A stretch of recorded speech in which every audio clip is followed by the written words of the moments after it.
Hey, babe. Hello, all, and welcome to the Affluent Marriage Podcast. You're listening to one prophet coach. That's right, one educator talking about living a rich and full marriage through generational wealth building principles, authentic two-way communication, and everything in between to become a couple that lives in love and walks in wealth. Your legacy begins here. I realize that if anyone watched this, they're probably like... When I was watching you, you were doing this little motion with your like hands that looked like little crab hands. And I was like, it's Sebastian. I'm Sebastian. I was also thinking, I said the heart. And then I was like, wait, I didn't do it right. Like if you're watching the YouTube, I'm like trying to make sure that I do the Gen Z heart, not like the heart that we do as millennials. I believe it's like this. All right. Well, hey, if you didn't know, if you're in the comments, let me know if this is you are always welcome to go check us out on YouTube. It's the same content, but you can see video us. form. And sometimes when you can see our facial expressions, I don't know, that might help your experience, I do or make it a might lot not. of glances at my wife where sometimes she says things and I'm like, what are you talking Yes. about? Or I'm like, preach. Also, sometimes because we're recording late at night, you will see me yawning. Sorry, not because the content is boring. That is true. But because it's so late. I honestly didn't even think about that because you don't hear the yawns in the audio. No. But there are times where we're pushing like 11. There's times we've been close to like midnight recording. Yeah. When we're doing these like 2-hour episodes. And yeah, the yawns are real. The yawns are real. The sips of water. Like Hey, you really get a chance. Like you feel like you're in our living room if you're watching it. But here's the deal. If you are a parent and you have small children, you know exactly what we're going through. Yes. And you have a dream, you know? Is that because they're listening to Tangled back there? Rapunzel? No, I had no idea they were listening to the Rapunzel. dream song was on, I have a dream. Oh, no, that is not why. That was just subconscious. So Fun fact, if, we'd like to talk about real stuff here. This is real bare bones here, right? Like we're not doing anything ridiculously fancy. At one point when we first started this podcast, my husband wanted to go to a studio that's in our church and record our podcast on the weekends and just have our kids go to my parents' house, which I laugh at now because there's just no way. There's no way that was sustainable. But no way. Wouldn't you love the idea of dropping our kids off? Yes. And just having some time to ourselves?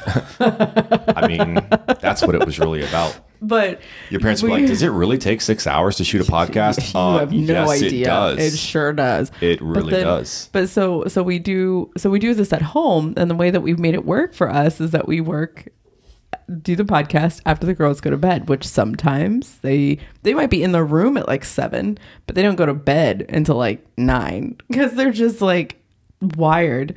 And tonight's one of those nights our 3-year-old is still awake and they're listening to Disney music, and it's lullaby music, but I don't even know if you put on the lullaby music. No, she specifically asked not to have lullabies on tonight. Okay. And if we want this podcast to be a success, you give your 3-year-old you gotta give her what she wants. Because she will cry the whole time.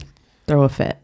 Here's another parenting pro tip. I know you guys didn't ask for this tonight, but something that we did recently that was game changing is we went through after they cleaned their room and we actually took majority of their toys out of their room, to which they were like, what are you guys doing? Like, why are you... We just told them we were just like, hey, we're cleaning up. We're organizing. You guys got to vacuum the floor. We just got to make sure the floor is clear. So you guys do your thing.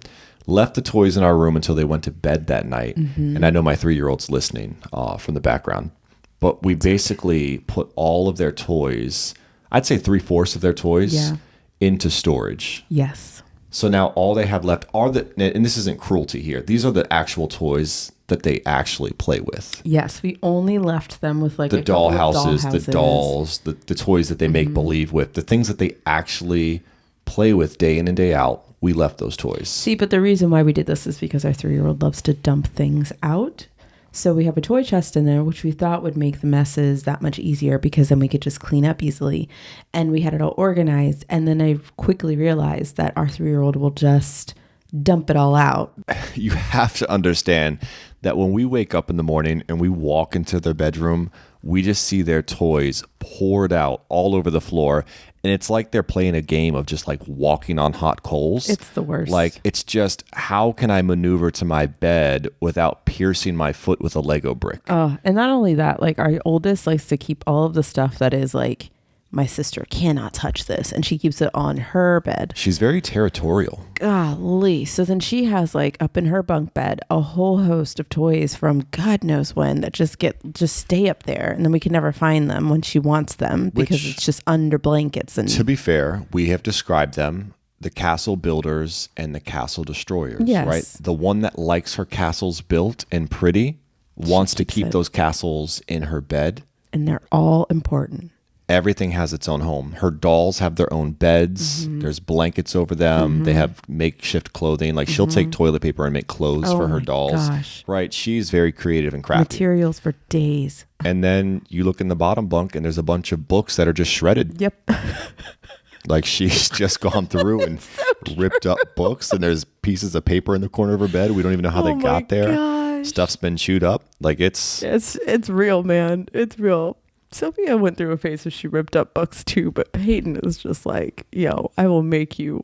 Do you know they can work together, you know? Peyton novel, can be the one to create the series of A Fortune Events. Like Yes. that's the baby that Yes. like chews on stuff. Yes, 100%. Yes. But yes, so we have very two polar opposite children when it comes to playtime. So anyway, all of their toys, even though they're all, and not everything is super special. So if we tried to move things into a closet or move, it was just a huge like emotional, no, I need That was a memory. toy. And I That was like, a "Oh, goodness, memory." We're just going to need to be strategic about this. But honestly, since we've done it, Tell the people, Kim. one, they have not asked for, watch because someone's listening now, they will ask tomorrow, but they have not asked for specific toys since we've done this. No. Two, the toys still get dumped out, but it's significantly less mess. Which I can still I can see the floor, and it doesn't make my blood boil to walk in there and be like, how did all these toys get all over the floor? So I'm okay if they dump it all over. I'm like, go for it, do it. And they actually play with the toys. Like I actually see like the dollhouse is actually being utilized. Like there's like lots of creative storytelling going on there. So And there's not 1,000 things in our daughter's bed yeah, I anymore. will take it. Like the room has stayed cleaner. So I will say that they have way too many books in there right now. Yeah, we That need is to one figure thing we that need to out. tackle. But your parenting tip for today, all the parents listening, is take 3/4 of the crap out of your kids' just put it room in the storage. because they're just using it to dump out and chuck around. Yep. And I know We've had less arguments because generally our youngest is chucking and literally throwing things at her older sibling. And we don't hear that as much anymore. At least it's all soft stuff in there it's now. all soft stuff. Yeah, we kept all the stuffed animals. I just feel like that's a really good like metaphor for anything that we talk about in terms of finances too, right? When you have less clutter and you get rid of it, yeah, there might still be a mess that happens, but it takes a lot less time to clean up. So that's a good like real life application. And that brings us to what we're talking about today. Today, we are going to be talking about the measurement of your true worth, your net worth. Before we do that, though, can I just quickly recap? So, in the last week for our freebie, we talked about, you know it and I love it, the 3rd degree stubborn. Oh my gosh. You really are trying to make that hit. It was the final part of 3rd degree stubborn, talking about that stubborn spouse and how to get them on board with you. In our Graham fam, we broke down recently common budgeting pitfalls or excuses with budgeting of why your budget is not working. What's keeping you from actually living your affluent life, from getting to that budget, from tracking and reviewing and doing all those things? What pitfalls are you facing? So that's where we've been. I would just like to say before we go into the quote that if you follow several different people, one of my favorite people to follow that talk about finances is Jade Warshaw. Worcester sauce. Anyway, she is a new like personality for Dave Ramsey, and I just like her in particular because she's spicy, and I don't know, I love seeing a queen with melanin just like telling people like it is. But she just recently did a show on the Dave Ramsey show where she talked to a wife who was talking about her husband and how can I get my husband on board. And I'm just going to say, like, you just need to look at these little clips because they really are shedding light and they share a lot of my perspective because Or what if they joined our masterclass? ooh, because we talk a lot about it. But what I was going to say is that this woman got on there and talked about how do I get my husband on board? And there really is no, we talked about the ox and, at the beginning of our show. Yes. You can't try and make someone manipulate someone to getting on board, right? There's a difference between I'm really trying, but can we find a way that makes sense for us? Then there's some initiative. But if that person is just like flat Dead out, weight. like, no, don't want to do it, there's a whole lot deeper issues that we got to discuss. But there is something that I feel like might be a really great thing for us to talk about, which we talked about to Graham Fam last week. If you're not in Graham Fam, why aren't you? It's a lot of exclusive content. Ask us some Q&As. It's more deeper episodes. We really get into the nitty gritty of things. But Daniel and I are doing something very special, July 2023. We're trying to change lives. We're trying to really just bless people and help people out. So what we're doing is we are putting on a masterclass series. That is a series. Yes, there are 5 parts to this, but part 1 is coming out in July, and we are going to be talking to you. It's called Sparking Connections or Spark Connections. And it's going to be all about how to create a safe place with your spouse, that have that safe place conversation geared towards your finances. And this is a virtual date night. So what we wanted this and geared this towards was for couples, namely people who are successful, know they want to do more with their money. If you're a business owner, even better, bring your spouse along. And what we're going to do is talk about how you can have these successful conversations with your spouse. What is the first step to make it happen? So you and your spouse will come, we'll have a good time. We're a good time. And so it's a 2-day event. So day 1 is just us talking, giving you all the steps of what action steps you absolutely need to do to create this safe place conversation. So we're going to walk you through it. We're going to give you some activities, some questions to start the conversation. And then the next night is going to be a Q&A where you can ask us any questions you have about finances, about what we do personally to how to get ourselves, where we are in terms of our investments and net worth and all that stuff, and really just be able to create that community where you realize that you're not alone, and that we're all here to create and foster good relationships with our spouses and understanding more about our finances. And one more thing, here's what I know. It doesn't matter what your income is. It doesn't matter if you're a millionaire, if you make hundreds of thousands, if you make just a 6-figure business, or if you make thousands. It doesn't matter. No relationship is immune to those communication woes. Every single relationship needs to be cultivated, needs to be built. You have to grow your relationship. Yep. And this is an amazing way for you to get on the same page with your spouse so that you guys can do incredible things with your finances and build generational wealth. Exactly. So this is an ongoing thing. So if you are looking at this, you want to make sure you look at the bottom with the notes, the show notes, so that you can see the link to get into our email list so you know when the next one is coming up if you're watching this after the month of July. But if you want to be able to get into the one for July 19th and 20th, you definitely want to make sure that you click on that link and get started. So that's coming up. Hey. And if for whatever reason you're listening to this episode late, that is always there for you to go and find and listen into. And there will be more to this series coming throughout the next 12 months. Yep, absolutely. So it's never too late. So tonight we're talking about net worth, the true measure of wealth. So this quote is from T. Harv Eker. It says, "The true measure of wealth is net worth, not working income." I think it's that last part that really stands out to you. You say this a lot, at least when you and I talk about the true measurement of wealth. And you really ride home about how it's not income. No, it's not about your income. You could make, I see people who make thousands and thousands of dollars a day, and they're still in situations where they don't have investments, don't have savings, don't have an understanding of where their money is going, even though they have all these zeros in their bank accounts. So it's not the income that is going to make you a better person, that's going to make you a better spender, better saver, better, like your money management doesn't just automatically just poof, show up when you make more money. It is up to you to understand where your money is going and take care of it right now in your current state so that you can actually be that person that is a good steward of their finances as more money is coming in. So yeah, the true the true measure of wealth is your net worth, not your working income. In fact, there's a a statistic that a third of all millionaires never made over six figures of income.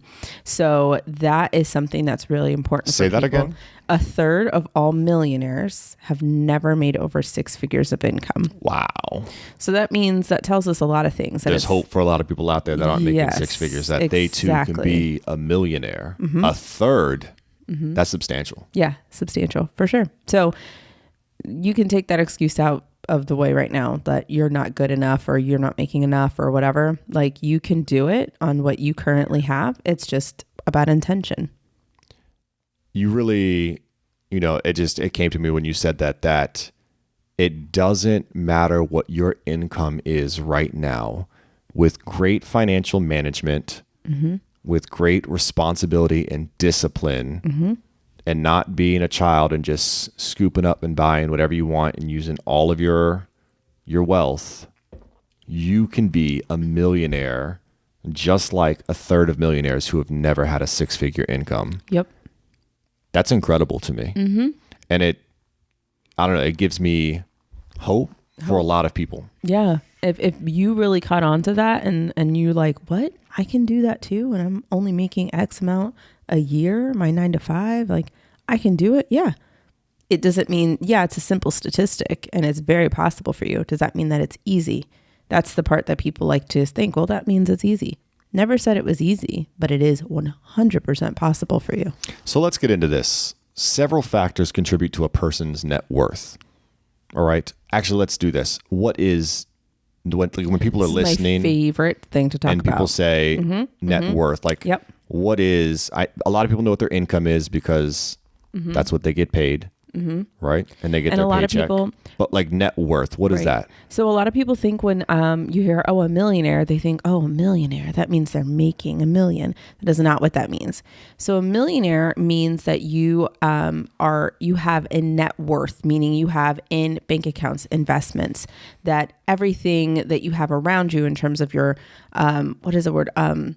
Assets. Thank you. Your assets equal to $1 million. So that could be the mixture of properties that are paid off, mixtures of vehicles, if you have classic vehicles that are appreciated over time, the mixture of your income, not your income, the stuff that's in your bank account and your investments. All that together is your net worth. It just has nothing to do with your income. So you might make $600,000. It doesn't matter. Like, that doesn't really add to you.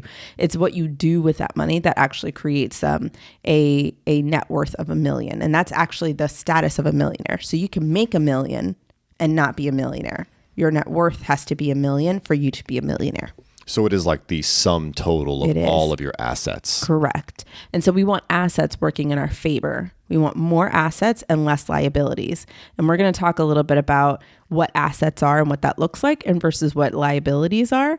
And we're going to kind of walk you through a little bit of a mental perspective of how you can kind of think through, what are my assets and liabilities? Right. We're going to talk about things that grow your net worth and things that go, things that take away from your net worth. Blow your net worth. That's I like that too. Yeah. Hey, it's what I am doing because I am flexible. Yeah. All right. Like my budget. Now, I love that you said just because you make a certain amount doesn't mean all of a sudden you're a millionaire, right? Because if I were to, a lot of people ask, they're like, man, I wish I had $1 million. Like, I want to be a millionaire. I want to have $1 million. And if you were to put that $1 million in their hands, you would blow it. They would immediately fast. spend it, right? Yep. On maybe like paying off loans or paying off debts or, buying something for someone or getting a house or whatever it is. They would spend that money. And now how much cash do they have? Mm-hmm. And you could say, well, they bought some assets. Okay. But they're no longer a millionaire because they were when they had the $1 million, but then they spent it all on stuff. Right. And that stuff's not worth what they paid for it. Right. So now it went down in they're no value. longer a millionaire. You know how many people I meet that had their debt completely paid off? They had their investments or they had their emergency funds completely filled up. They had it all, in quotation marks. They had it all and still blew it. And still, like, a year, 2 years later, They racked up debt. They were like, how did I get here? No one goes into debt on purpose. Like no one goes into debt and says, oh, I'm going to never pay this off and I'm going to be in debt for the next 10 years. Like no one does that. You have the intention of making more money. You have the hope of doing that. But you continue to make the same decisions over and over and over again. Like they're living without a plan. Yeah, you're living without a plan. You're spinning your wheels, and that's the problem, right? So I meet a lot of people who are like, I was doing so great and I had all of this, but then they'll get right back in the same situation without a plan, without money management, without understanding where their money is going. Right. I know people who hit their retirement years and they blow through their retirement so fast, way too fast. Yeah. And now they're looking at themselves and they're saying, I should live for at least another 15 years. Yeah. And I don't have any more nest egg. And that's a problem. And now I have to go work. So. And have to work. Yeah. And I can't live at the same place. So let's talk about what breaks, what are the parts or the pieces of a net worth. We'll go through some of these things. Grows your net worth. Yeah, these are things that help you grow your net worth. Okay, cool. All right. We're trying to get everyone to that millionaire status. All right. So the first one is savings and investments. So this is the portion that a person saves and invests that contributes to their net worth. So accumulating savings and making wise investments as decisions can lead to growth. To the growth, I cannot read today, for example. I was going to say, to the growth of financial assets and increased net worth. So all that to say, savings and investments, it's very clear. 3 to 6 months of savings. If you need to understand what that means, go back a couple episodes. We talk about it at the very beginning. So 3 to 6 months of expenses, not your income, not like, what do I think that I need if I still want to be able to go to the spa every week? Like these are ground level and expenses. Save 3 to 6 months of those. That's a great place to start with your savings. And then investments, I think national average is like 20%. You want to put 20% of your income back into an investment fund, whether it's your 401k, Roth, any of those types of things. And it's important to understand what these things mean and understand when to use your savings and what your investments are actually for and how they will grow over time. So it's important to be educated on those savings and investments. So I get paid money from my job, and then I get that paycheck and I have to actually take money out of it and put it into savings. Correct. Wild. I can't just buy stuff that I want because I worked hard. I mean, you can, but first, priorities, right? So if you have your priorities straight, you would be like savings and investments come first and then everything else comes after. Right. I think people need to understand that there's a bucket for savings, and once that bucket is full, you no longer have to put money into your savings bucket. Exactly. Yep. All right, unless you dip into it. Investments, I would argue that not everyone is ready to invest just yet. So some people might be listening and they might be up to their eyeballs in debt, and you're listening to you and you say, oh, you got to have savings, you got to put 20% of your income into investments. Would you advise everyone to do that? No, you got to know your situation first. So you have to be aware of where you actually stand. What is your debt, which we'll talk about in a second. What things do you have to pay off? What money are you bringing in? Is there opportunity for you to make more money? Because that will contribute to like whether I need to focus on savings. For many people, I would tell them to focus on savings first, at least having a mini emergency fund. Maybe it's not 3 months, but maybe it's a month and a half. That's a great place for you to start. So then you're able to say, okay, I can focus all of my attention on paying off debt. And little issues are not going to, derail me as much. I can just keep going forward. But then once you have that done, then it's easier for you to be able to focus all of your attention on the savings. So this area right here might take you a little bit of time, but it depends on how bad you want it, right? If you're serious about getting it done, you can get to those savings and investments goals relatively fast. I know there's a lot of people that I meet with that are hoarders when it comes to their savings. So they might have a ton of savings available and they have way too much in there and they need to put something towards investments.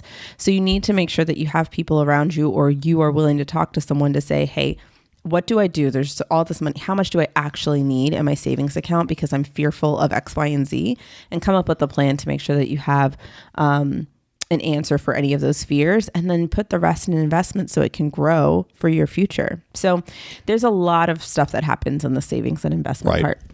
And to each their own with investments, right? So you and I are not big into debt. And I guess I meant to say to each other with their debt. Some people are okay with holding on to some debt. And I'm not here to tell you how to manage your debt. Kim and I are big on getting rid of it and just soon having as nothing possible. because there's a psychology to money. And for us, that gives us peace to know that we don't owe anybody anything. There's peace with that. That's like our security, our blanket. So that's the way that we live. That's how we've done everything. And that's how we found success. And we are absolutely crushing it. You got to find what works best for you. But I'll say this. Everyone always talks about their investments and how put money in and over time compound interest and it's working for you. That interest is working for you. I want interest to work for me. Not against I don't me. want it to work against me. So having credit cards and these auto loans and even mortgage payments and things like that, there are negative interest, right? It's working against you. It's negating your positive interest through your investments. So I don't want my money to be sitting there making money and then on the side, because of my decisions, there's something eating away at my potential profits. Exactly. So that's why I'm not a big advocate of holding on to debt. I want to pay it off as quick as possible. All right. I'm not against getting a mortgage. I'm not against getting an auto loan. We've done that. But we are going to try to pay it off quickly because we don't want that interest working against us. Right. We don't want it negating our potential generational wealth, our net worth. Exactly. So this is really important for you to just kind of marinate on. And a lot of people stay right here. They don't really have investments and they don't really have savings. And we'll tell you why later on when we get to the things that are taken away from you. But we're only talking about assets right now, things that are continuing to grow your net worth. Right. And you're right. We will talk about debts in just a moment. So I won't harp Don't on ruin it. it, Dan. I know. I just get so excited. I know. So savings, investments, right? These are things that grow your net worth. They're a piece of the pie. The next thing that we're going to talk about is real estate, all right? Whether this is your mortgage, this is the home you own, the condo you own, whatever it is, or if you have additional real estate, right? This is another piece to the pie. This adds to your net worth. So property ownership, including primary residences, investment properties, or underdeveloped, neither of us can read tonight, No, babe. we can't read. Wow. That's what 10 o'clock at night will Is do that to you. is that what happens That's to what us? it is. We need to Wow. we need to get some reading glasses for the nighttime. Property ownership, including primary residences, investment properties, or undeveloped land, can significantly affect net worth. Appreciation in real estate values over time can lead to an increase in net worth, while mortgage debt reduces it. That's a really important thing, and I'm glad that that's in there. So mortgage debt, what a lot of people think is, oh, well then, especially with the real estate boom, everybody wants to get new property, everybody wants to get land, everyone wants to get to do this, that, and the other. But you got to understand that you have to hold it long enough to it appreciate. So if you're paying money on it, there's going to be a portion of time where you're like, okay, I bought this piece of land and I owe all of this land. I owe all of this money to this, the lender. And until you start paying it down significantly, that land is never really in the positive yet until you are able to pay off a significant amount of that land or that home. Once you get to that point, then you're able to say, okay, I actually have what we call equity in this home. You want to have equity. The more equity you have in any of these real estate properties and land and whatever, the better. So that's why the people who get like 5, 10, different properties at one time, it's not really something that drives with me personally. That's not really where I want to put that's not where I really want to gamble. Because like you have to take out a whole bunch of loans for these things. You have to sometimes you don't have to put in a ton of your own cash, and it might cash flow quickly, sure, but there's just a lot of red tape there, and you just really got to know what you're doing. Net worth is not the end all be all, but it is an indication of the health of your finances. And so you do want to be looking at that and going, okay, I'm okay getting one property, and this one property, I'm going to make sure I pay it down this much before I go into another property, and having some type of a cadence so you can feel comfortable about where everything is and how much you're borrowing and how much you have in asset appreciation. Right. I'm glad that they said that too, because here's the thing with real estate. Not everyone looks at real estate as an asset. Some people see it as a liability. We were listening to someone recently say that, not everyone, the mortgage is not for everybody. There is beauty in rentals or being a renter, because the amount you pay every month is the maximum. Right. You will never pay more than that rental payment. That's it. Nothing else is going to surprise you with that rent. Like you pay the rent and that's it. With a mortgage, when you're living somewhere, that's the minimum Right. you'll pay every month. You pay your mortgage and then, oops, surprise. Now you got to Some of those shingles fell off the house. Oops, surprise. There's a leak. Oops, surprise. An appliance broke. You need landscaping. You Oops, need, your lights burnt out. So there's a lot of things that like go into real estate. And the same thing with all of these things. Like they could significantly affect your net worth in the same way that investments will significantly affect your net worth. But you have to wait for these things to appreciate, which might take time. You have to be patient with the market. And why do you have patience? Because if you're okay with your normal income that's coming in and you feel comfortable there, then you can withstand the ebbs and flows of the real estate market, the ebbs and flows of the investments, the real estate and the stock market. You can, you can be okay with the ebbs and flows of, oh, well, I have to wait and put in a little bit more of my time of making sure that I can pay down my mortgage before I'm actually in a point where I have good equity in the space. So there's a lot of factors to it. But moreover, if you're trying to calculate your net worth, we're talking about things that are your assets, your savings, what's in your investments, and what you have in your real estate, like in equity. That's the important part. So if you have a $500,000 house, you're not going to say, oh, well, I have $500,000. No, you don't, unless it's a completely paid off property. You might only have $250,000 paid off. So $250,000 is what you'll add to your So let me say this, because real estate is not always going to appreciate. No. Right? And that's why I said it's not always considered an asset. Some people would see it as a liability. Ask anyone who had a home around the year 2008 if that house was an asset or a liability for them. Yeah, it's going to 2008. Yeah. If you're not aware, that's when the market absolutely crapped out and crashed and home prices went way down. Okay. A lot of people got burned during that time. Some of the people that got burned were subprime borrowers. Yeah. They were able to acquire loans for these houses that they truthfully could not afford.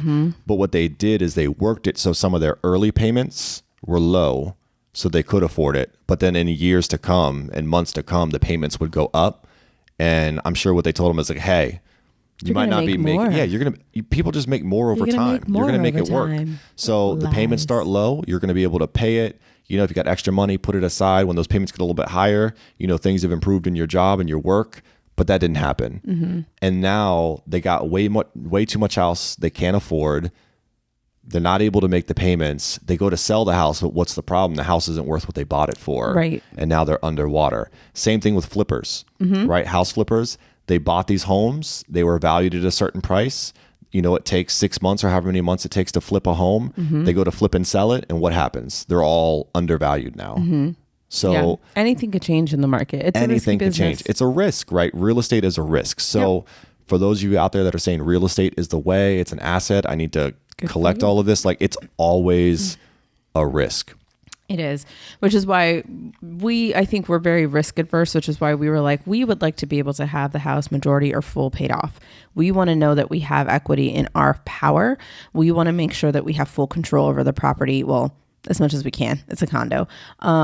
We want to make sure we have full control of the property. But what's beautiful about our situation is that we love to give ourselves choices. I think that's the name of our game. The name of our game is we want as many choices as possible to do with our money. So we like the idea of having excess cash at the end of every month to be able to do whatever we want with it. We like to be able to say, do you want to do this, that, and the other? And being able to say yes and be able to make those choices. We also like being able to say at a drop of a hat, if we decided that we do not like renting, if we don't like the space at all, if we want to move and just get a bigger house somewhere else, we can sell this property and know that we're going to get our money back at least. So that is something that is important to us. You have to know the name of your game when it comes to investing outside of just normal investments. But I think real estate is one of my favorite types of, like, I'm excited to get more doing into this. Absolutely. After we talk about all the things that are risky about it, yes, we're doing this. But seriously, we want to do this. Like, there's risk with anything. Yeah. And you do have to have risk tolerance and know the game that you're playing. Yeah. I'll say I like one more the idea thing. of having cash on hand. One more thing, right? Just because the bank will write you a loan doesn't mean that's how much house you can afford. They don't know you. What we did when we bought this condo is we were given, at that time early in our marriage, we were approved for probably up to like 400,000 in, a mortgage. And we bought this place for just under 200,000. Yeah. Right. It was like so 134,000. 40, 45. It's crazy to think really, that really was just low. in 2016. Yeah. And now that's unheard of. Yeah. Now this house is worth It's like rare 257. to find something in this area under 200 anywhere. Yeah. But Hey, this is Kim Graham from the Affluent Marriage Podcast. We hope you're enjoying what you're listening to so far. But if you're thinking to yourself, man, I wish I knew more about what's going on in Kim and Dan's world, I want to ask some specific questions and be able to get extra resources, well, you might want to think about joining the Graham fam. now I know I love exclusive content and I love having more of Kim in my life. And if that's something you're interested in, you can be a subscriber and you can get exclusive episodes that no one else is going to hear. That's going to help you build generational wealth and have more authentic two-way communication. Links are down in the show description. You'll be able to click and see more information about Graham Fam, and we hope to see you behind the scenes. Have a great one, and let's get back to the show. All that to say, we bought something less than we could, we didn't go to the max of our loan. We bought something that we could afford and was actually below our means. Yes. And we did a 15-year. So we did everything in our power to make sure that we had the upper hand on making sure that we could pay this thing off and have something that still allowed us to have more choice. So this next one that will help you grow your net worth is my favorite, which is business ownership. You said real estate was your favorite. I like it all. Anything that's going to grow. You just like money? I just and like assets? growing my net worth. Yes. So business I like your ownership. assets too. You were going to make that joke at some point. So owning a business or having equity in one can significantly impact your net worth. The value of the business and its profitability contribute to overall wealth. Successful businesses can generate substantial income and appreciate in value. So there are tons of different types of businesses, right? So what they might be referring to is a brick and mortar type of business or a small mom and pop that grows and that you're able to sell over time. What I like is, again, I tell people it's 2023. You can literally build a business doing anything you want. I love online business because it gives me more choice. I like being able to say, I want to stay home in my jammies, but be cute up top. I like being able to work with my clients via Zoom. I don't have to go to an office. I like having my schedule to myself. I like there's a whole lot of things that I like in this stage of life about being a stay-at-home virtual business owner. But down the line, you never know. But there's lots of different types of businesses and business ownership that it can look like. It could look like freelancing. It could look like having an agency. It could look like, doing absolutely. There's a lot of stuff out there is what I'm saying, but it's a great way to build your net worth, because this is why we talk about like money management in the home. It's also money management in your business. If your business is doing well and you're creating good money management skills from the get-go, paying yourself consistently, making sure you're saving for taxes, making sure you have a good financial team, CPA, CFO, all those people around you who are going to help you make sure that you're managing your money well and growing your business. And if you are okay with investing in yourself, helping yourself understand how to build your business, how to sell, how to market, and create a really great business that is sound and has a really great foundation, then you can be making a lot of money and be able to be even smarter about investing that money into some of the other assets that we were referencing: real estate, investments, your savings, so on and so forth. So with your business, with owning your business, you're going to be able to completely change the capacity, maybe the speed at your savings and your investment goals. Bum, bum, bum, bum, bum, bum, bum, bum, bum, bum. I was like, where are you going with this? Yeah, when I read this business ownership, it makes me think of Shark Tank, because they always ask that question, like, what's the valuation of your business? What's the valuation of your business? We used to watch Shark Tank all the time. We used to eat that up. That should have just been a foreshadowing. So sometimes in this show, and you have an example of this that I'll remind you of, but sometimes, they partner with the sharks and, they get a deal and they're able to market their product. Sometimes straight up the sharks are like, you know what? you got the license to that, you got the copyright or whatever, like I'll straight up buy that. Like, let me just buy your business 100%. I'm going to write you a check today. You're done. Let me take it. I got you. Right. When I read business ownership, I almost think like your business could be bought out by somebody and they could just write you a check and boom. And I said, I'm going to say loosely know somebody, but there was somebody, a friend of yours in Albuquerque or New Mexico or whatever. They had a friend, maybe it was like a shake business or something. And eventually Lady Boss. And then eventually, Russell someone was Brunson. like, I'm done with the Lady Boss thing. I don't want to do this anymore.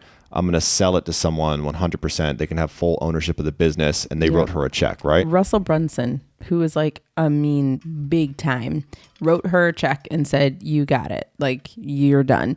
And now she is like, I don't know, 30, living in a beautiful house in Texas, just living off of it. Like she's retired early.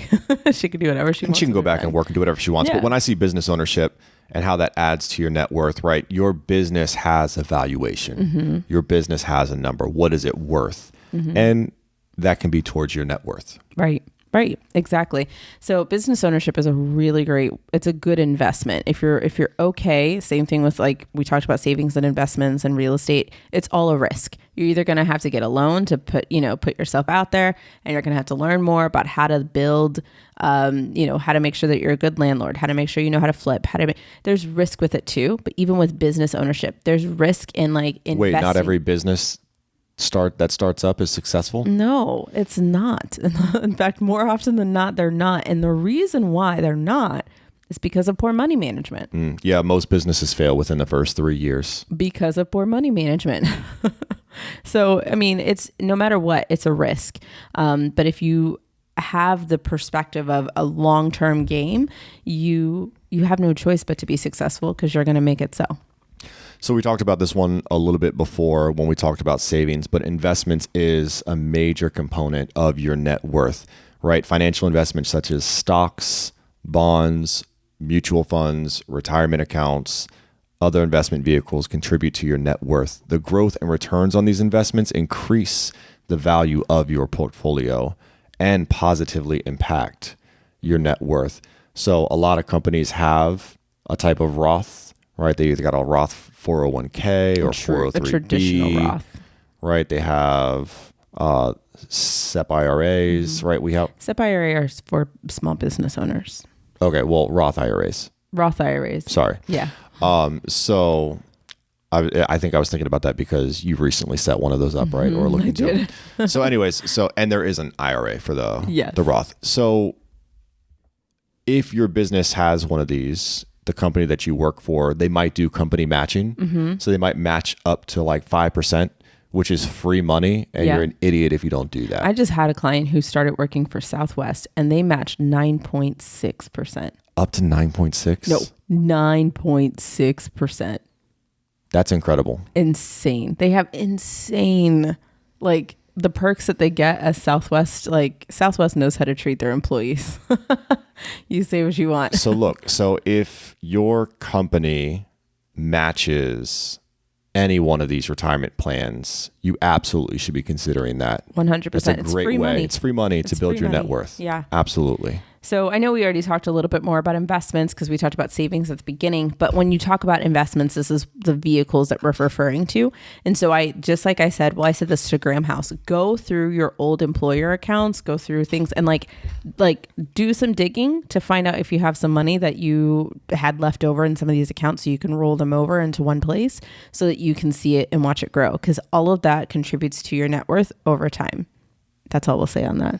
They need to join Graham House if they want, or Graham Fam if they want to have more. Sure. Specific. I'll say this, not in detail because I love everybody. But look, if you have an investment, there are fees involved with that investment. Oh, yes, that's important. It is important to make sure that you are not being scammed, to make sure that you're not being robbed. So let me break this down for you, okay? If the total of all of your fees are 3% or more, you're losing probably half of your investment. Like you are absolutely being robbed. you are taking on all the risk. You're using your hard-earned dollars to invest, and you're taking on all the risk, whether that number goes up or down. The person who is the manager of your funds, there's no risk for them. They're just taking a cool 3% off of whatever you make. Absolutely getting robbed, because if the average return is like 7%, they're getting almost half of that. Like, it's stifling to see the numbers over 30 years, how much they get and how much you get, and you put up all the risk. Yes. Even at 2%, not good. Yeah. Not good. You want, if below you have anyone, below one or below. All right. But below, because even 1% is too much. What you really should be looking for is about 0.5% in fees. That is like the best, the sweet spot, the money, right? 1%, like, it's just, you could do better. That's why I'm not okay with saying, if someone's that offers like, hey, I'll do all this for fees of 1%, like, there's stuff out there that you can find where the fees are like 0.5% and you can invest. Like, that's where you want to be. So remember that number. On Instagram, follow me at the Affluent Marriage Pod. I'll be putting on websites and things that you can check out to find out your fees. And if it's impossible for you to find the fees and you call and you ask and they're not telling you, all right. That's a big red flag. It's a red flag. They are hiding things from you. Yep. And that's just important. That's why I said educate yourself on your investments, educate yourself on why they're important, how they're growing, educate yourself on your earnings and your growth. Like, it's all for you. All right. So we have a couple more. There's a lot of things, if you're noticing, that grow your income, that grow your net worth, I should say. So if you keep counting, this is the fifth one we're talking about, is inheritance or gifts. Now, I know that some people might not have the generational wealth that's passed down where they're able to get some inheritance, but some people have like land that they would inherit, or they might have even a family house, or right? A house that they might inherit, and all of those things can contribute to your net worth. So think about this though, right? Like, if you're thinking about building your own wealth, you're going to be the one giving your kids or your loved ones some type of inheritance or gift or generational wealth. How do you want them to receive it? So that's what you can think about if you're listening to this and you're like, oh, I really want to do better with my my money, because you want to be able to give more to your kids. Just be thinking about this. So receiving inheritance or invaluable gifts can boost a person's net worth. Inherited assets or significant financial gifts contribute to the overall wealth calculation. So I don't really know very much about like appraisals of certain things like heirlooms, or, you know, I have a friend who loves to talk about how, you know, Hermes bags are so good because they're an investment, because they're an heirloom. And I was like, that's not really something that I care about. But if somebody in my family had one, I'd probably be hard pressed to be like, how much is it? And just cash it out, because it's just not something that means anything to me. But all that to say, when you're talking about inheritance or gifts, it's really as simple as that, right? Someone is giving you something that has earned money. Hopefully it's already paid for and it's just cash pretty much given to you. But there are some situations where you might inherit a home or inherit something that's valuable that still has payments on it, and you're responsible for making sure that you take care of the rest of it. So there are, you know, pros and cons to everything. Just like there's risks with everything, there's pros and cons with inheriting inheritance. There's more taxes, right? You're going to be in charge of the taxes of the land, of the home. And you might be in charge of caring for it and having something to do with it. So you want to be thinking about these things as well when you're talking about net worth. If you're an only child, this is pretty simple. It all just goes to you, right? If you start to have siblings, then it can get messy when you're dealing with an inheritance or gifts or anything like that, because you got to find a way to split all of that up evenly. So the best thing that can happen is talk to your parents about creating a will. Right? And make it very clear what your wishes are in that will, right? It can be, my wish or my desire is to have everything be sold for their cash value and then disperse it evenly among my 3 children, 2, 4, 5, however many kids, right? Or maybe it's, you know, this kid gets this kid gets that. But again, it can get really messy when you deal with money, right? Everyone's already emotional because of the loss of family. And now people are getting emotional because this person got this, but this person got that. You don't want time for that. No, you don't want that. No, it's you want to grieve. You want to have your time. You don't want that memory of that person to be on all this stuff. Right? Exactly. That's yucky. Now, when I think about myself, what I want to do, I haven't even really talked to you about this, so maybe I'll just stare at your face while I say this. If I were to, look, can we talk about our will for a second? Dude, this is a deep conversation. I know, I love it. So go with me, because I won't go like deep, but let me say this. Here's how I envision this will looking, okay? And I think you'd agree with me. I don't want our children to have access to our net worth. Like, let's say something happened to us, right? I don't want our children to have access to our net worth before a certain age. That's called a trust. Like, let's say something happens to us and our kids are like 23 years old. They don't have I don't care how much time I spent raising them. I know they're my kids. I know they're my kids. That's why I wouldn't do it. They're my kids. At 23, for them to have all this stuff that we've been working towards poured into their laps, there's no way. They would not know what to do with it. There's no way. Because I think about myself at 23 and there's just no way. Yeah. Right? So not only would there be some type of time constraint, like, hey, not until you are of this age, right? And at that age, you have like some things going on in your life. Like, you're not just like strung out being a bum, right? Like, you're actually like contributing or something. I don't know how it would be written up. But also, I don't think that I would have it all drop on their lap at one time. Oh, yeah. It would be broken up like month by month. Yeah. Or milestone by milestone. Or milestone by milestone. Like we have already talked about as well. This has, I mean, see, that wasn't that bad, right? No, it wasn't. And this kind of goes with the next one. We don't want our daughter to go to school. If she decides to go to college, we don't want to pay for it. We don't want to pay for all of it. If it happens, it happens. No, we've had the conversation that we would have them pay for the first 2 years and we would pay for the last 2 years. Like, we need them to show up for themselves the first 2 years and actually show initiative. And then we would take care of the last 2 years. So like, that was something that we've talked about. And I was like, I kind of like that plan. That way we can kind of teach them responsibility. I honestly think if we're going back to our origin story of how we got to this place, the debt is the reason why we were able to understand more about our money and actually take action on it. If we both came to the marriage completely debt free and we were both kind of like, I don't know what to do. I don't know. What do you want to do with the money? Like, I don't think that we would have had that come to Jesus moment where we were like, we have to figure this out right now. I feel like we probably would have fallen into a lot of those traps just because we were like, well, this is just the way things are, and so I'm thankful for that. And so I want to give my kids the same opportunity to have not a hardship, but to understand the value of their dollar. I would love that for them too. I agree with you. And I'm going to put a little twist on it though. To me, it's not this whole, well, I'm going to pay for 2, you're going to pay for 2. Here's what Kim and I are doing every single month. Here's what we're doing. Not what Kim said. Yes, in a sense, yes. But you'll agree with me when you hear it, really okay? Funny way that you said it.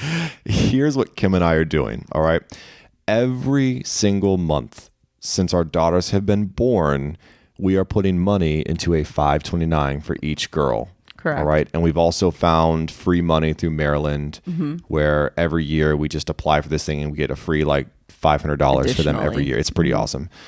So check your state. Not all states do it, but there might be like a statewide 529 and they give you free money for applying each year and renewing. It's ridiculous. It's ridiculous, but hey. So every year we're giving to this 529. Every month we're giving to this 529. And my stance is, whatever that number is, by the time they get to 18, 19 years old, like, that's their number. Like, they can use it. Yeah. Right. And if that is enough to pay for 3 years of college at that point, or 2 years of college, or 4 years, or 1 year of college keeps like escalating the way it is, maybe they don't even go to college. And if, they have plans for it, that's fine. Like, I need to say that too. I don't, and I'm an educator, and I know you're an educator too. My end goal is not for my children to go to college. No. Right. I feel like you and I'm not trying to go off track here, but trade school and trades just as powerful. are just as you can find a 6-figure job. Oh yeah. Doing a trade. There's work out there because so many people have gone to college. Less people have gone to trade school. So now Right. it's almost like there's like going to be this flip. Yes. Where we need more of those working class like trade Exactly. school Who know how to like work. individuals. So I just feel like So, there's a lot of opportunity out there To that clap doesn't back at what you necessarily- said. It's not really a clap back. Oh, I'm You just- It's not really a clap. Did you hear my back. baby clap? I did. I heard your baby clap. That was my attempt to clap back. Yeah. Uh-huh. That Yeah, was I'm really keeping it nice. real subtle. That was real quiet. So I don't have a number is what I'm saying. 2 years, Okay. 3. I don't have a number. It's just whatever we have for them in this 529, that's way more than you and I ever got. That's true. Okay, I can't say that about you. You can't. Your dad hooked you But up. it's okay. It But was like- it's way more than I ever He got. was military and he was very good with his money. Okay. Okay. Millionaire flex girl. He's retired military. He knew what he was doing. Okay. So, all right. So then we talked about education and skills. So, I guess it kind of went into this next one. This is actually number 6.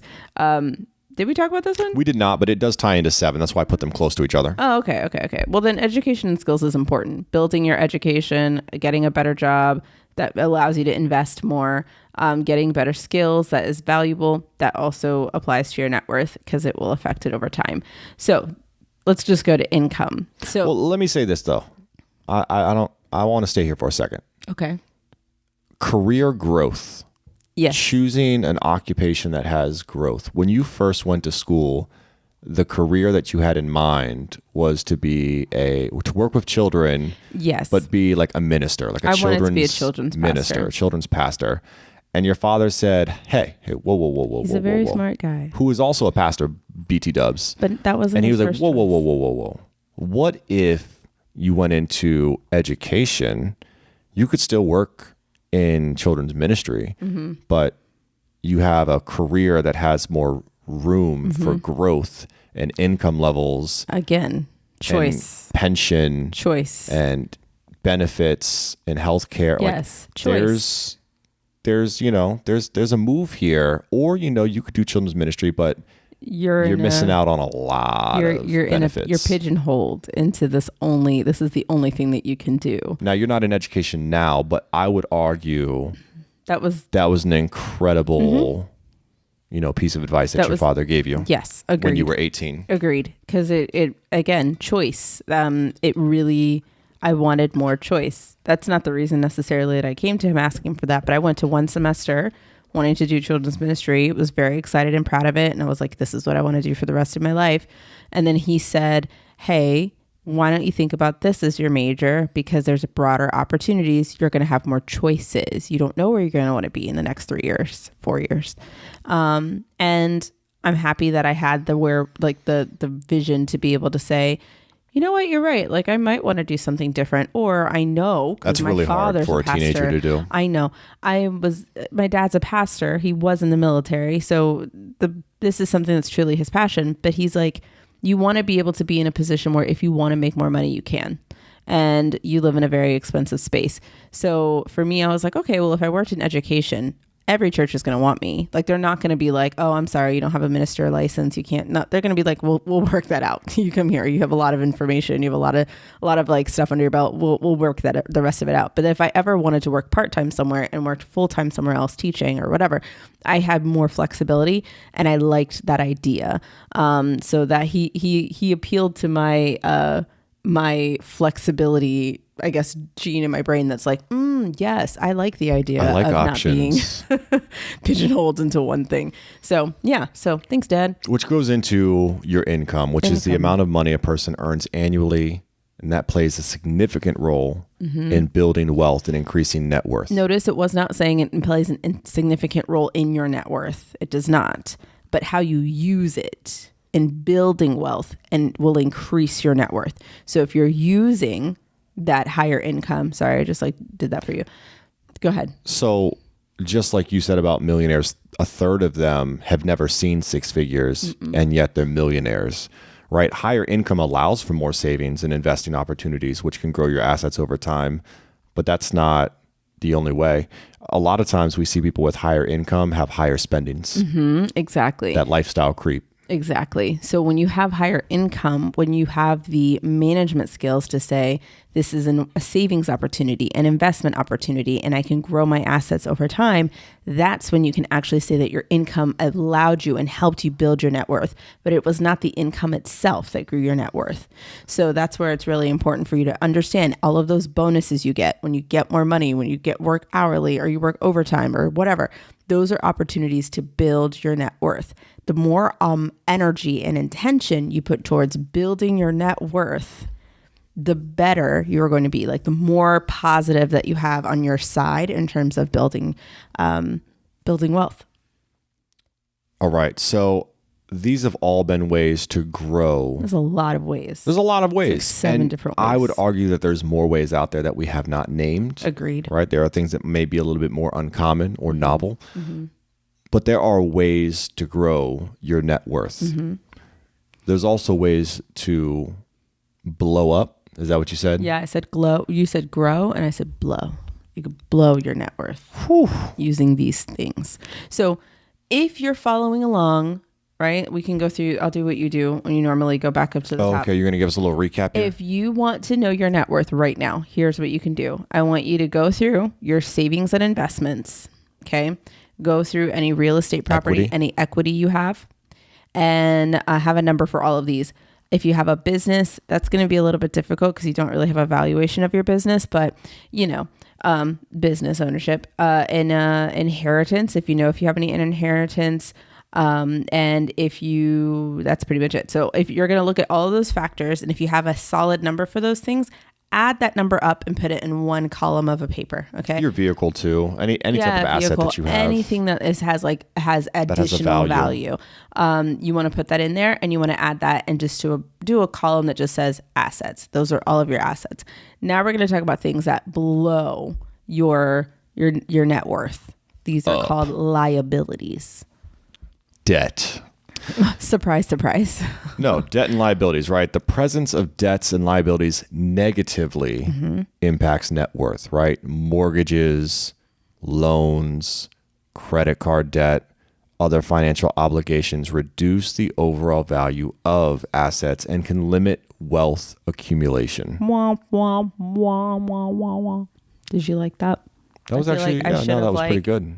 Put like the music there. You thought that was an added music? Why would I add music when I have you? I don't know, but yeah, debt and liabilities, man. It's like it's just sucks all the life out of the fun, like all the things that you're trying to do, like to build your net worth. And then here comes liabilities, like little leeches that are just sucking all the fun out of it. Like, you're like, man. Right. Because we said this before. Not only is it just that you're in debt to people and you owe people money, but there's also an interest rate that's involved with that. So not only is it like a set number, like, oh, I owe you $10,000. It's like I owe you $10,000 at like a 6.72. No, stop. If you're talking about a credit card, you're talking to the tune of 22 to 29%. All right, I was thinking like auto loan right now. Interest. Oh, auto loans are at the highest 8%. We just got like 5.8. We got 5.8, and I was very, very happy with that. It's a low interest rate, but ish.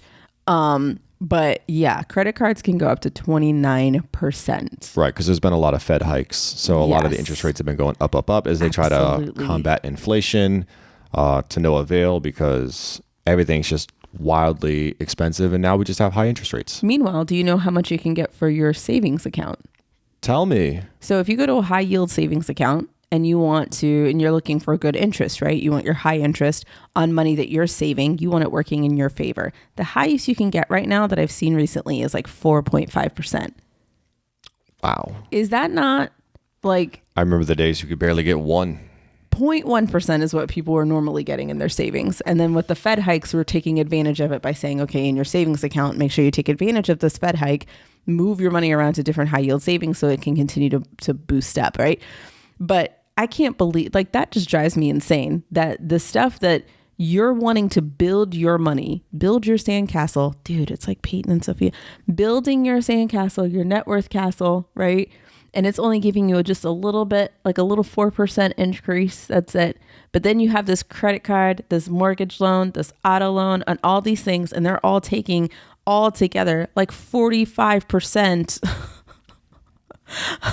away from you, in addition to the debt you already have.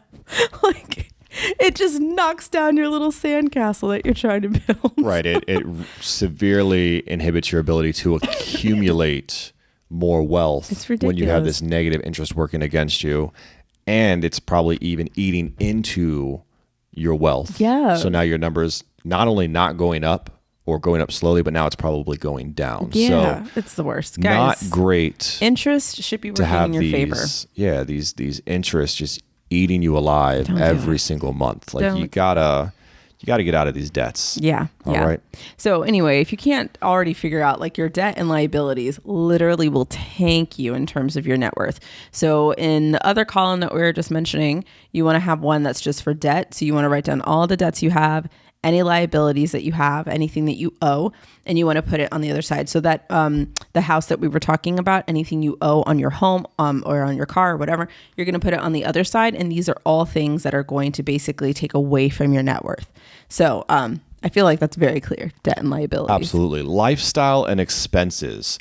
The lifestyle choices and expenses of an individual can impact their net worth. High spending habits and excessive expenses reduce the ability to save and invest, potentially slowing down wealth accumulation. I feel like these are reasons. People trying to keep up with the Joneses. Yes, these are reasons why your net worth can blow up instead of grow up. Whatever. Debt and liabilities is obviously numerical. So you can write a number and say, this is my liabilities. But habitually, and like what's happening to you is the lifestyle and expensive. That lifestyle creep is a real thing. I was literally just talking to a client today. Lots of different things have happened to her recently, but all in all, her father-in-law passed and he left a whole bunch of money to the kids, and they were already taking care of the mother-in-law. So the mother-in-law had to be put into a nursing home. She had a lot of money left over. They were able to use that and take over, pay off all of their debts and all of her credit cards.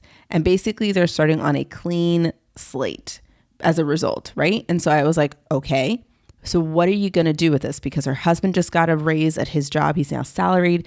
She just got a new job with Southwest. That's where I got the 9.6. And she's also a boutique owner, and she has even more money coming through there. And I was like, this is your opportunity. This is your open door to creating more opportunities and choices for yourself. Do not blow this, because it is so easy in these types of situations for your lifestyle and your expenses to take over. And all of a sudden, all of those ways that we were mentioning earlier that build your net worth, all of a sudden they're not as important. All of a sudden that trip to Cabo is important. All of a sudden that handbag is more important. All of a sudden that thing from Amazon is more important than the savings, than the investments, than creating more choices for yourself in the future. So I really had to make sure I refocused her that this is all amazing, but do not forget the goal. Do not forget that. I was going to go in 3 different directions there, and I don't know which one to go with first. I'm going to start with it. First of all, I just think it's interesting that you talked about with lifestyle and expenses, you talked about an inheritance, because I was going to go somewhere similar, because if you read Millionaire Next Door, it talks about, grandparents and how they want to bless their grandkids and how they want to hook them up. Yeah. And you're going somewhere else, but, and also with inheritance, and, all it was showing is statistic after statistic after statistic, how when grandparents buy their kids, or when parents buy their kids things like houses and cars and these things, you think you're hooking your kids up, you think you're helping them out, but you're actually messing them up. You are handicapping them, because you are I'm going to say Americanizing them. You're teaching them how to have this high spending lifestyle. If you move into a neighborhood in a really nice house. Ooh, I got stories for this one too. If you move into you buy your kids more than they can afford, but they're in this neighborhood now, this affluent neighborhood, and they're living there, right? You are going to have to try to keep up with your neighbors, right? Your neighbors got all their kids. You're going to sit down. It's the neighborhood chat. You guys are all talking. You're out there. You're grilling. You're whatever. And oh, I put my kid in this private school, or I put my kid. Where does your kid go to school? Oh, they go to the public school around the corner. right? It just doesn't. It just feels. Oh, if that's if right. that's what works for like, you. oh, you know? well, we're sending our kid off to this space camp. Remember space camp from the Yes. 90s? Everyone's going to the space camp.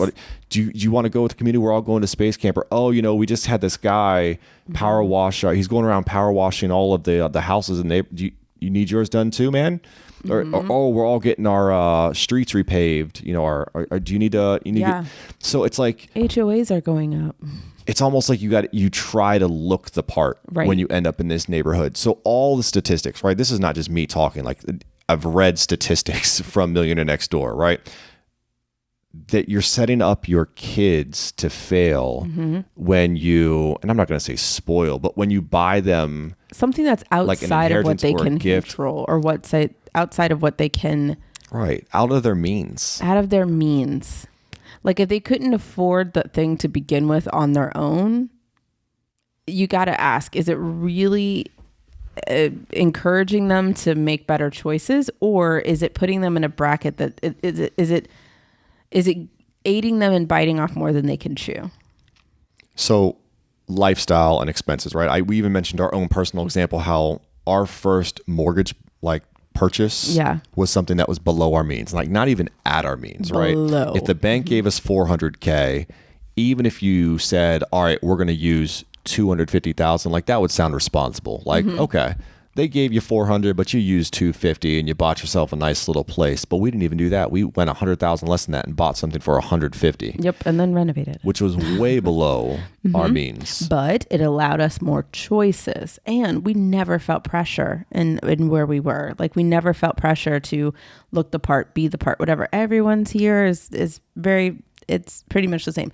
But yeah, and I even hear stories like this as well, even with, people who move their kids to affluent places, right? You're talking about grandparents moving their kids, but that same thing goes for the adults, right? Moving to an affluent area, moving to, or, to a neighborhood where everyone has certain things. That's happened to my clients several times where they're like, everyone has a Tesla, everyone has everyone has this on their, the solar roofs or whatever. And I just feel bad because I can't even do this. And these people are doctors and whatever. And what am I doing? And all of a sudden you have this self-doubt.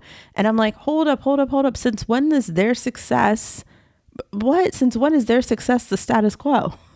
Like you need to look within yourself. Are you successful? Do you know what's going on in your side of the yard? Because if you know what's going on in your grass and you know that your grass is green because you are trimming it and making sure it looks pristine and you are doing everything you need to do to make sure that your finances and your well-being and your relationship is in order, you're not going to care what anyone else is doing because you're so focused on your own growth and your own glow up.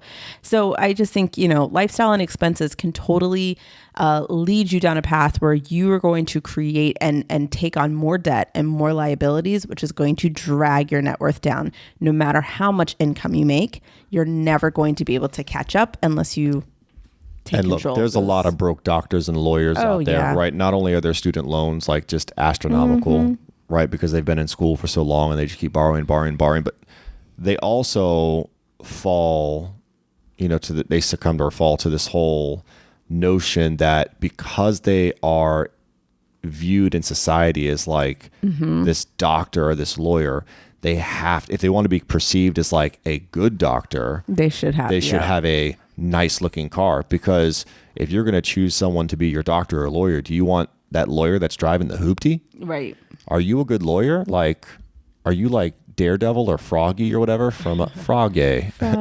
Like what? I'm sorry, that was from Marvel. It's a television show. But like, if you're looking at your lawyer drive away in a hoopty and it like sputters or whatever, it's like as it drives away, you're like, man, like, do I really did I pick the right one? Or you see another drive away in like a Tesla, like you might, you'd be like, all right, well, this changes your perspective this guy on might, the person. for sure, right? Nothing wrong with what that. I'm saying is a lot of doctors and lawyers fall to that issue that they have all the student loan debt, and then they want a lifestyle that matches their career and they want to seem successful so people would view them that way. So they do go into even more debt to acquire these things. So just because you're in a community and you see other people driving Teslas, that doesn't mean they got Tesla money. So long story short, lifestyle and expenses. Get that lifestyle creep out of here. Like that is going to drag down your overall net worth. And you could be really close to that $1 million mark with your assets and you're like, oh my gosh, I'm doing really great. But if you don't get in control of your financial management, which is our last thing that can take you down if you don't take control over it, it is going to completely destroy and blow up. So don't try to keep up with the Joneses. Just chill with the Grams. Yep. Just chill with the Grams. Chill with the Grams. The ability to effectively manage personal finances, make informed investment decisions, and minimize debt plays a crucial role in building your net worth. Good financial management practices can lead to greater wealth accumulation. So the absence of that financial management is also going to be the thing that keeps you. And it's crazy to me that we just mentioned like 7 different ways that and behaviors that build your net worth, that can build your, that help you have more money into places that are going to help you give more choices. And there's only two things that we mentioned that are so detrimental that take away from your net worth and take away from the habit of becoming that millionaire with the lifestyle that has more choices and all that stuff. Debt, liabilities, and lifestyle and expenses. And this is why we say, if you don't have an understanding of where your money is going, and if you don't have the mindset that you can do this, that you are bigger than whatever situation you're going on with right now, it's absolutely crazy to me that it's only 2 main sources that is like a pariah. You and I had this philosophical, I wouldn't even call it a debate, just more of like, we were just pondering this the other day, and you were like, babe, why is it that, sometimes good people don't win? Yeah. Or why is it that like bad people who are like, you determine bad by your whatever your definition of bad is, but you know what I mean if you're listening, right? Good and bad. Why is it that some people who make terrible decisions and do terrible things end up wildly like rich, and people that, however you define good, don't end up with that much?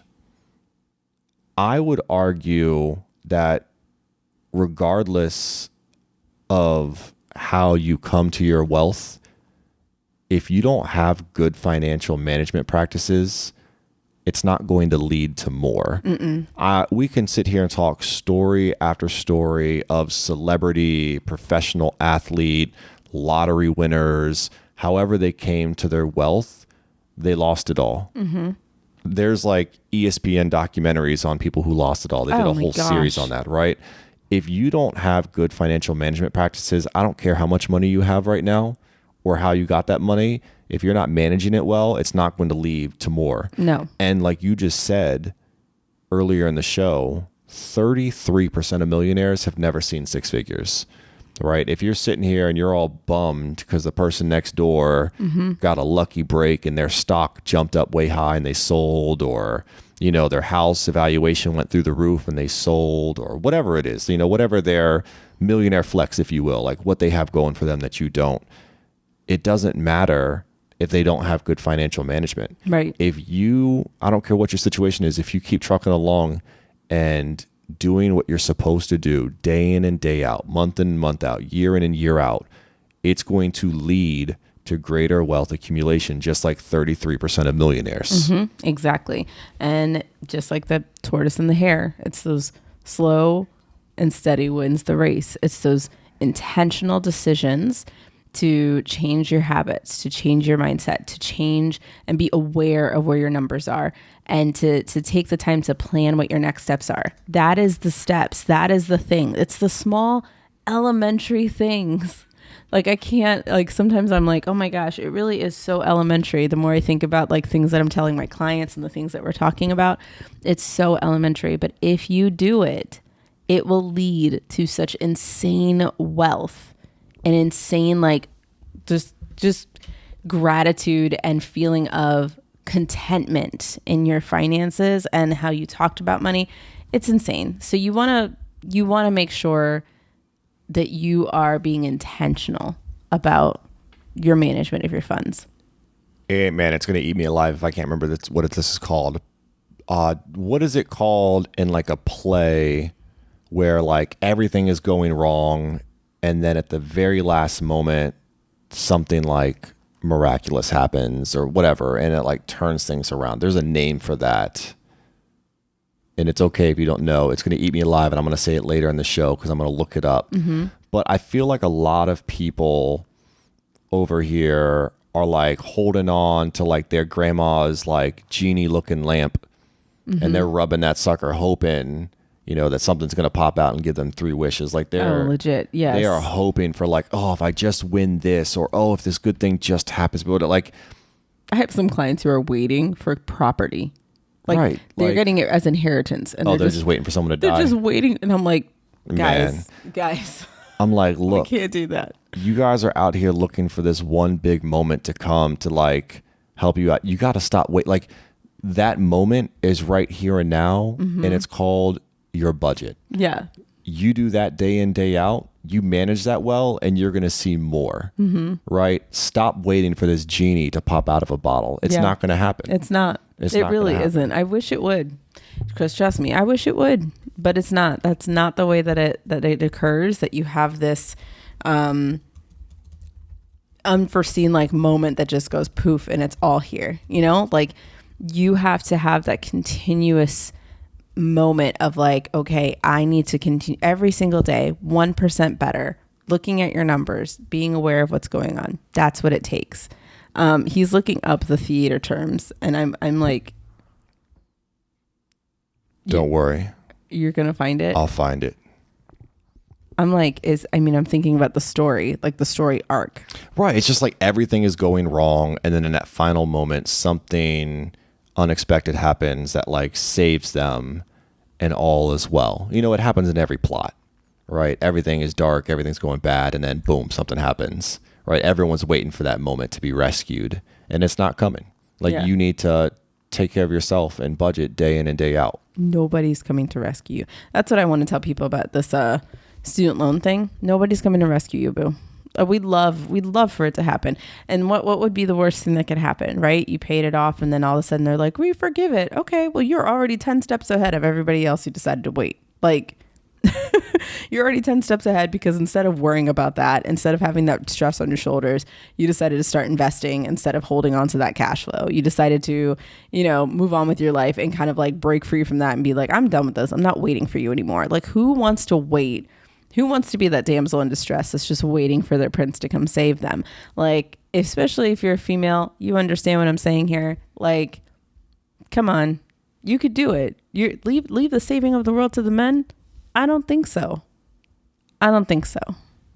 That is, are you still looking this up?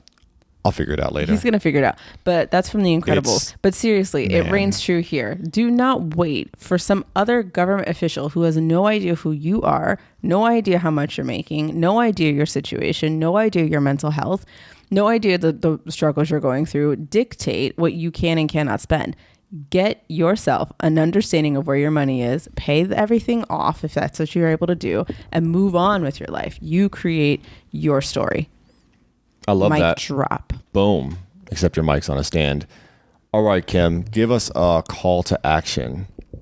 I want you to go back and look at your net worth. Again, fold your paper like a hot dog this time. Last time it was... Did we do hamburger last time? Last time it was... No, I think last time it was a hot dog too. Might have been anyway, fold your paper like a hot dog. One side is assets, one side is liabilities. You know, they probably didn't even get that because you probably talked to Graham Fam when you said that. I did. Okay. Well, that's whatever. I'm a teacher. So you're going to write down stuff that's assets, anything that is appreciating, anything that is building your wealth. Go back to the episode, write down that list again. And then anything that is debt, liabilities, taking away from your net worth. And then what you're going to do is you're going to take your assets, subtract it from your liabilities, and that is your net worth. That is what determines your net worth. So those people who are millionaires have assets, have liabilities, because they might still use debt, but they use it in a way where they're not having 45% of their interest working against them. They have a lot less working. They're able to pay it off or whatever, but they're smart about how they balance it all. And they're investing and they're doing all these things. They got their priorities straight, right? So they have a lot of assets. They have liabilities, but when they subtract them, they still have $1 million. That is the meaning of a millionaire. So that's what I want you to do. Do a net worth exercise and see how far away are you from that millionaire milestone, or whatever milestone you want to go for. Do you want to retire on 500K? Then focus on 500K. If you want 2 million or a billion, put it down and you determine what changes do you need to make to get yourself to the place where you are able to say that you have a million. Thank you guys so much for listening today to the Affluent Marriage Podcast. We really appreciate you guys tuning in. If you've not had a chance to check out our master's class, check us out at the Affluent Marriage Pod. You can find out all about it. Learn how to create that safe place around money with your spouse. Again, the true measure of wealth is net worth, not just your working income, because to make more, you have to manage well. Yep. All right. Go, guys. Live in love, walk in wealth. Take care. We'll see you guys next time. Bye-bye.